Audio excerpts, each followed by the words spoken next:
코로나19 바이러스가 우리나라에 유행하기 시작한 지 벌써 8개월이 지났습니다.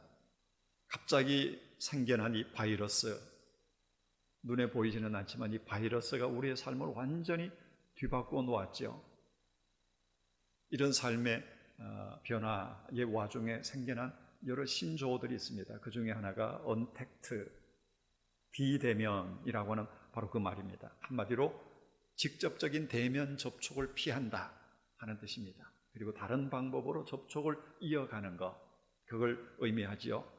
시장이나 마트에 되도록이면 안 가고 집에서 식자재를 배송받고 음식이나 심지어 커피까지도 배달을 받습니다.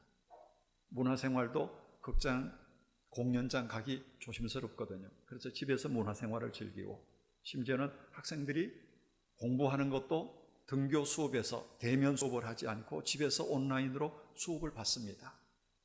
이전에는 우리가 생각하지도 못했던 엄청난 변화를 우리가 지금 겪고 있습니다.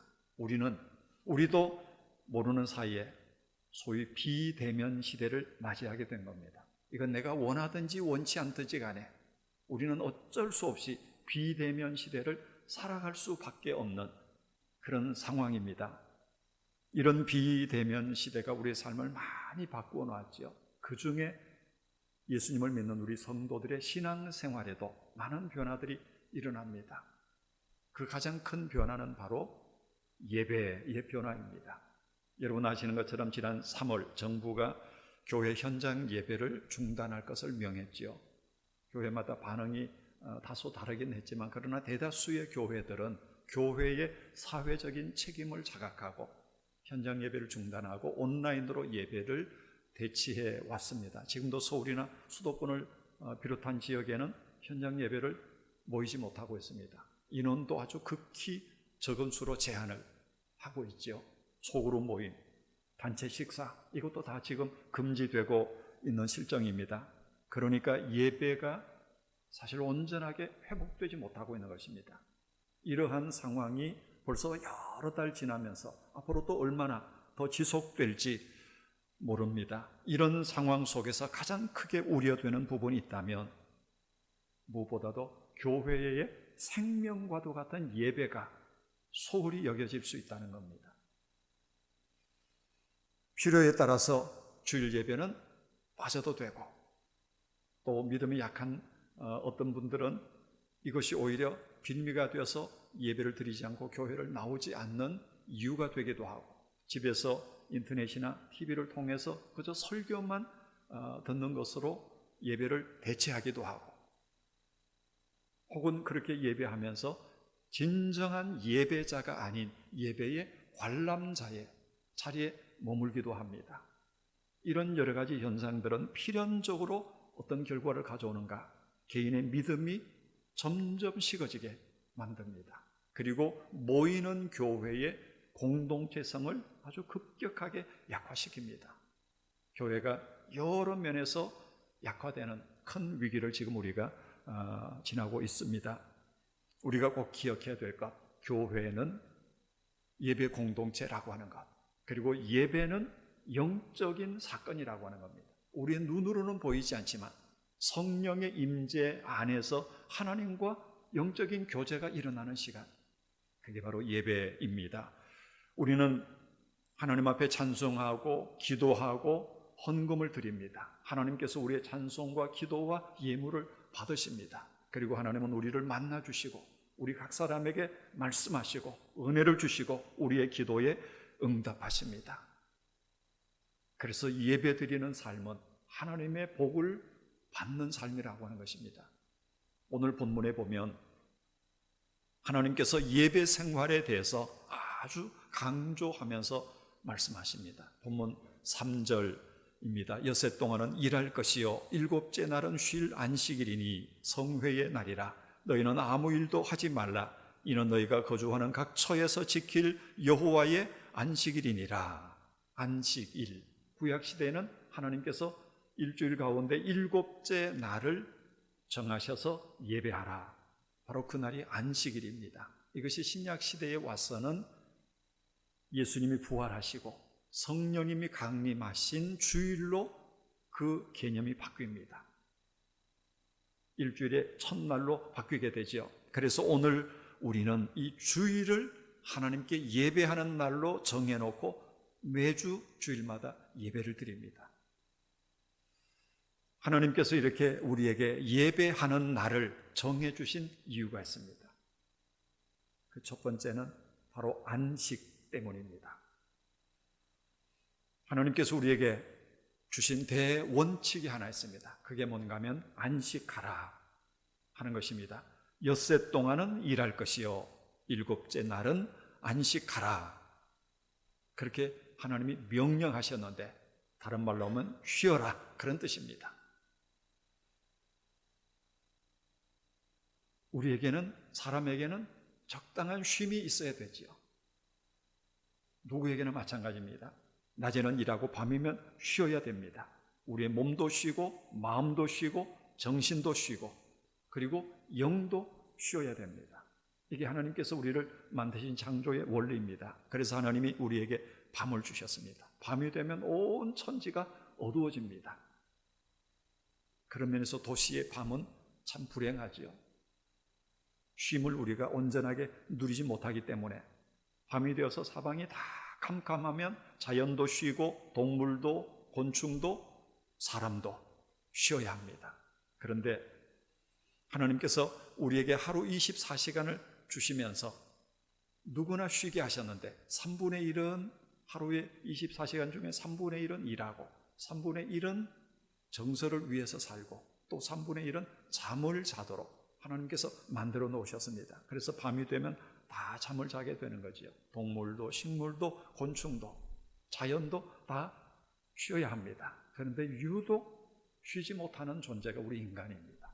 사람은 쉬지를 못합니다. 하루 종일 일하고 밤에도 늦게까지 사람 만나고 술 먹고 담배 피우고 그리고 긴장하고 밤에 잠자리에 들어서까지도 고민하고 걱정하고 그러느라고 깊은 잠을 이루지 못하고 결과적으로 안식을 잃어버리고 피곤이 자꾸자꾸 겹칩니다. 이게 1년이 가고 2년, 10년이 가면 세상에 무쇠와 같은 몸이 어디 있겠습니까? 그런 강철 몸을 자랑하던 사람도 결국은 피로에 쓰러지는 겁니다. 홍수가 나면 댐에 물이 가득 차면 댐의 약한 부분부터 터지게 되죠. 그것처럼 피로가 자꾸 쌓이게 되면 결국은 우리의 몸의 약한 부분이 터지게 되고 넘어지게 됩니다. 큰 병을 얻게 되기도 하고 결국은 목숨을 잃어버리기도 합니다. 그래서 쉬어라, 안식하라 하는 이 하나님의 말씀은 정말 우리를 향한 따뜻한 배려이고 은혜가 아닐 수 없습니다. 그냥 쉬어라 하면 안 쉴 거니까 하나님께서 어떻게 하셨습니까? 쉬어라 하는 이것을 하나님이 명령하시고 법으로 정해놓으셨다는 겁니다. 얼마나 강력한 하나님의 의지가 들어있는지 모릅니다. 하나님의 자상하고 기쁘신 배려입니다. 그런데 그것도 모르고 사람들은 주일도 안 쉬고 주일도 일하고 밤에도 쉬지 않고 고민하고 그래서 몸도 마음도 정신도 영혼도 혹사시키며 살아갑니다. 이게 얼마나 미련한 일입니까?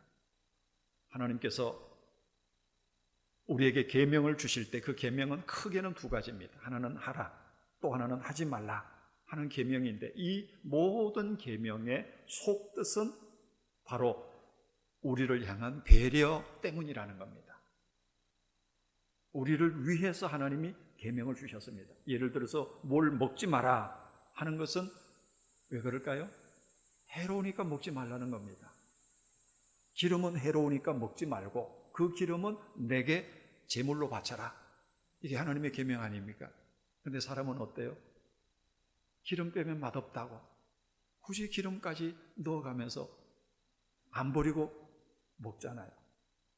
그게 결국은 몸이 병드는 것인데 피채 먹지 말아라. 피는 먹지 말라. 먹으면 해로우니까 그 피는 하나님께 제사 드려라. 제물로 바치라. 그렇게 말씀하는데도 사람들은 현대인들은 어떡하지요? 동물을 먹을 때도 그냥 피째 먹습니다. 심지어는 동물을 잡을 때 일부러 동물에게 약을 올려서 피를 들끓게 해서 그냥 피를 빼서 마십니다. 하지 말라고 하는 것 골라서 하는 인간의 모습들이죠. 주의를 지켜라, 안식일을 지켜라, 안식하라, 쉬어라 하는 이 말씀도 바로 우리를 위해서 주시는 말씀인데 사람들이 쉬지를 못합니다. 그러면서 어떻게 복을 받겠습니까? 그러니까 화를 당하고 낭패를 당하고 실패하고 때로는 쓰러지기도 합니다. 주의를 지켜라 하는 이 말씀은 내가 너에게 복되게 하리라 하는 이 말씀입니다. 하나님께서 우리에게 주의를 주신 이유, 첫 번째는 우리의 안식을 위해서라는 겁니다. 그리고 하나님께서 우리에게 두 번째 주신 은혜, 그게 바로 예배입니다. 하나님께서는 우리 인간에게만 예배 드릴 것을 명하셨습니다. 그런데 이게 바로 은혜이고 축복이라고 하는 겁니다. 안식일은 쉬는 날인데 그 쉼이 뭐냐 하면 예배입니다. 쉰다고 하는 것은 단순히 아무것도 안 하고 그냥 누워서 빈둥거리는 것을 의미하지 않고 진정한 쉼은 바로 예배를 통한 쉼이라고 하는 겁니다. 그래서 안식일은 예배 드리는 날입니다. 이 안식일은 우리 성도들에게는 생명을 지키듯이 지켜야 되는 날입니다. 안식일은 평화와 직결된 날이기 때문입니다. 예를 들어서 전쟁이 일어나 보십시오. 전쟁이 일어나면 안식일도 없어집니다. 전쟁이 일어났는데 나라가 온통 난리로 들끓고 있는데 거기에 무슨 주의를 지킬 수 있고 명절이 있고 거기에 평안이 있을 수가 있겠습니까?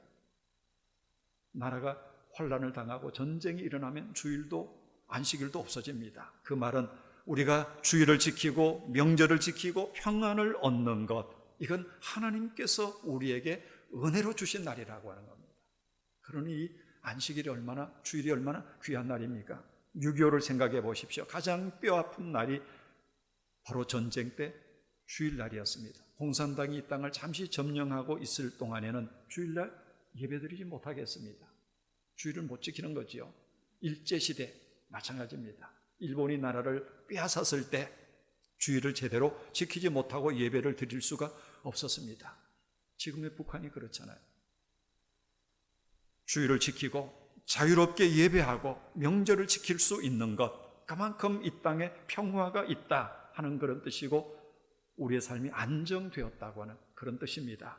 그래서 우리 성도들에게는 이 안식일, 오늘 우리에게 주일은 생명을 걸고 지키고 사수해야만 되는 날입니다. 이 주일을 빼앗긴다, 주일을 잃어버린다 하는 것은 뭐 평안과 행복을 잃어버리는 것과 같은 것이기 때문입니다.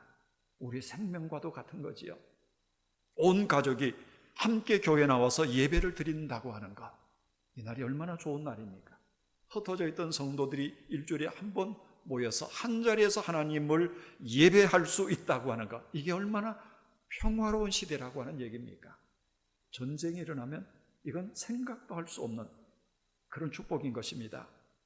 그렇게 함께 모여서 예배할 때 거기에 찬양이 있고 기도가 있고 하나님께 올려드리는 감사가 있고 그리고 드리는 예물이 있고 우리의 믿음이 고백이 되고 바로 그곳에 하나님의 영이 임하시고 하나님께서 우리에게 은혜 베푸시고 복을 내리시게 되는 것입니다.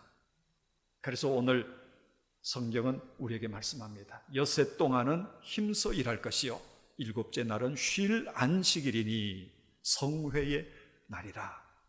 그 말씀은 안식일은 하나님께 반드시 예배하는 날이다 라고 하나님께서 못 박으시는 말씀인 겁니다. 우리는 예배를 통해서 하나님의 복을 받습니다.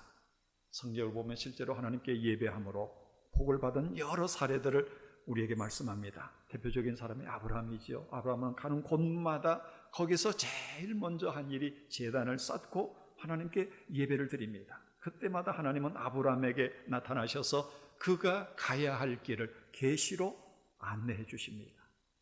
그 말은 아브라함이 예배를 드림으로 은혜 받고 복을 받았다, 그런 말입니다. 솔로몬 왕이 되자마자 기본 산당으로 올라가서 그는 하나님께 일천번제를 드립니다.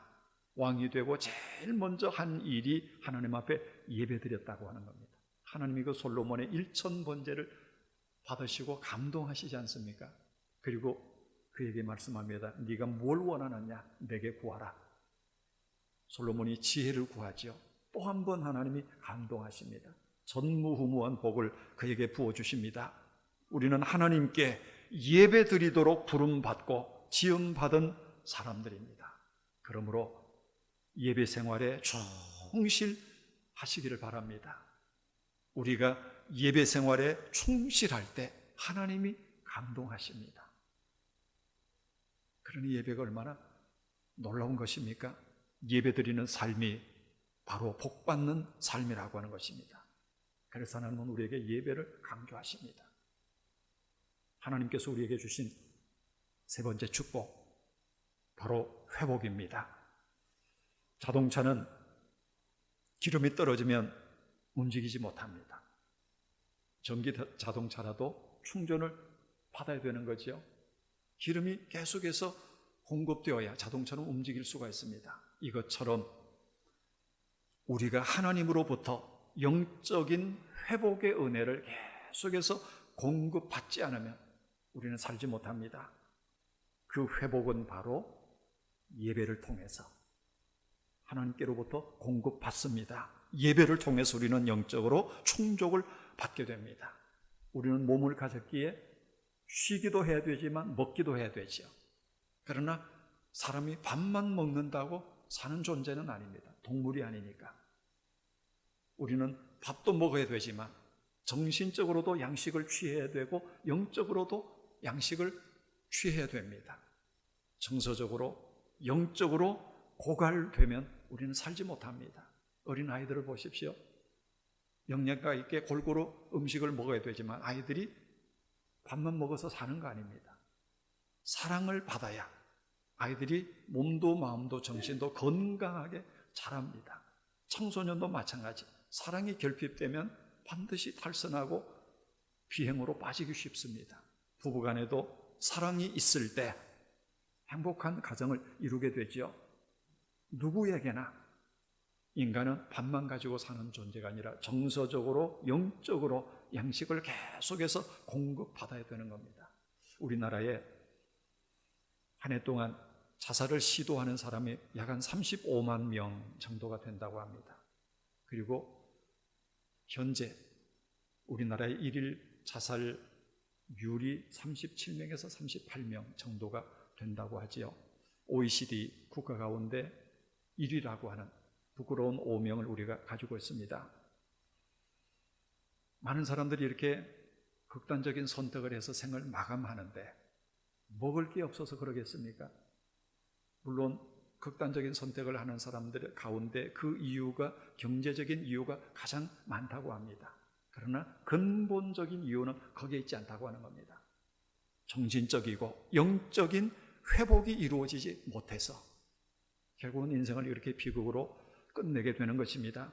하나님께서 우리에게 안식일을 만드시고 주일을 허락하시고 예배를 드리도록 명하신 이유, 바로 여기 있습니다. 예배를 통해서 영적으로 빈 곳을 채움받고 우리의 영적인 메마름을 다시 공급받고 그래서 회복되어서 살아가도록 하나님께서 안식일을 정하시고 예배하라 명하신 것입니다.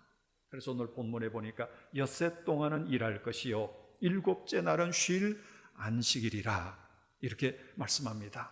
이날에 온 가족들이 함께 나와서 하나님 앞에 예배할 수 있다면 삶 속에는 결핍도 온갖 부족함도 그 예배를 통해서 채워지고 해결받게 될 것입니다. 그런데 사람들이 이 주일을 아주 그냥 가볍게 여기잖아요. 예배를 무시합니다. 하나님께서 우리에게 세우신 이 대원칙, 인간을 만드시고 첫 번째로 맞이하게 한 날이 안식일입니다. 쉬어라. 이것은 하나님께서 우리 인간에게 주신 대원칙의 말씀입니다. 이 안식일, 오늘 우리에게 이 주일을 무시하고 살아가니까 우리의 삶은 계속해서 고갈되는, 뭔가가 자꾸만 빠져나가고 메마르고 공허한 그런 삶을 살아갈 수밖에 없습니다. 오늘 우리가 이렇게 주일에 모여서 함께 예배하는데, 예배는 그냥 예배만 하고 흩어지는 게 아니라고 하는 겁니다. 주일날 교회에 와서 함께 예배 드릴 때, 온 가족이 특별히 모여서 예배할 때 그 예배를 통해서 온전한 회복이 이루어집니다. 예배는 하나님이 우리에게 주시는 회복의 시간입니다. 그래서 정상적으로 주일날 교회에 와서 예배 드리는 사람은 그 가정이나 인생에 문제가 있을 수 없습니다. 온 가족이 정상적으로 함께 하나님 앞에 나와서 예배 드리는데 그 가정에 갈등이 있고 그 가정에 다툼이 있을 수가 있겠습니까? 정상적으로 하나님 앞에 예배하면 그에게 믿음을 더하시고 그 믿음이 자라게 하시는데, 왜 내일에 대한 염려 때문에 뼈가 썩을 만큼 그렇게 밤잠을 이루지 못하고 고민하고 몸부림치겠냐는 말입니다. 온전한 예배를 드린다면 하나님께서 우리의 삶에 완전한 회복을 허락해 주십니다. 그리고 하나님은 이 예배를 통해서 치유의 은혜도 우리에게 주십니다. 인간관계의 갈등도 치유하시고 마음의 상처도 치유하시고 뿐만 아니라 우리의 육체 질병까지도 치유하십니다. 복음서를 보면 각색 병을 가진 사람들이, 몸과 마음과 영혼의 질병을 가진 사람들이 예수님께 나와 다 고침받고 돌아가는 장면들이 있습니다. 예수님은 치료하시는 분이시기 때문입니다. 이 시간도 예배를 통해서 하나님께서 우리의 병든 육신, 연약한 부분들 치유해 주시기를 원합니다. 예배 생활이 이렇게 중요한 것입니다. 그래서 하나님께서 이 세상에 대원칙을 하나 세우셨는데, 엿새 동안은 일하고 일곱째 날은 성회의 날이니 너희는 각 처에서 이 날을 지켜라 명령하셨습니다. 즉 주일날 하던 일 다 내려놓고 하나님께 나와 예배드려라. 이게 하나님께서 우리에게 주신 대원칙입니다. 여러분, 주일날 예배드리는 것, 하나님께서 우리에게 주신 최상의 선물이요 은혜요 최고의 축복인 것을 잊지 마시기를 바랍니다. 우리는 이 예배를 통해서 회복을 얻고, 또 하나님은 이 예배를 받으시고 우리에게 은혜를 주십니다. 그래서 깨닫게 하시고 섭리하시고 우리의 삶에 역사하시고 눈을 열어서 보고 알게 하시고 우리가 가야 될 길 예배를 통해서 영감으로 깨닫게 해주십니다.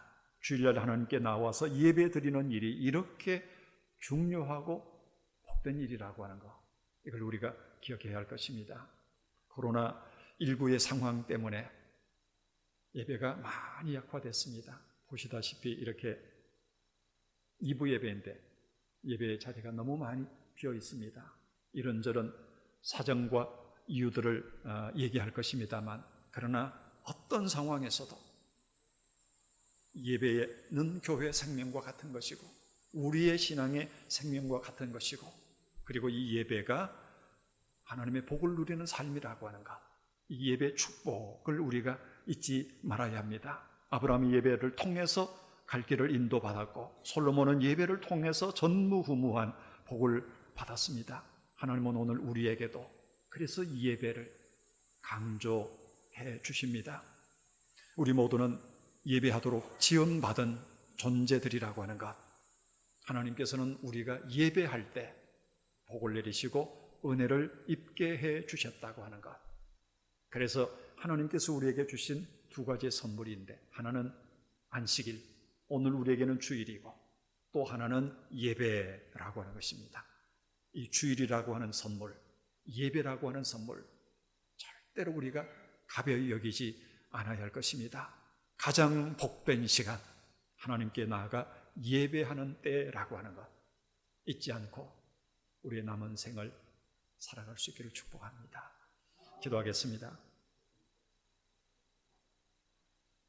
오늘 말씀 우리가 기억하면서 영과 진리로 하나님을 예배하는 예배자로 살겠습니다. 주일 예배를 통하여 온전한 안식과 회복, 그리고 하나님의 복을 누리며 살게 하여 주옵소서. 함께 기도하겠습니다.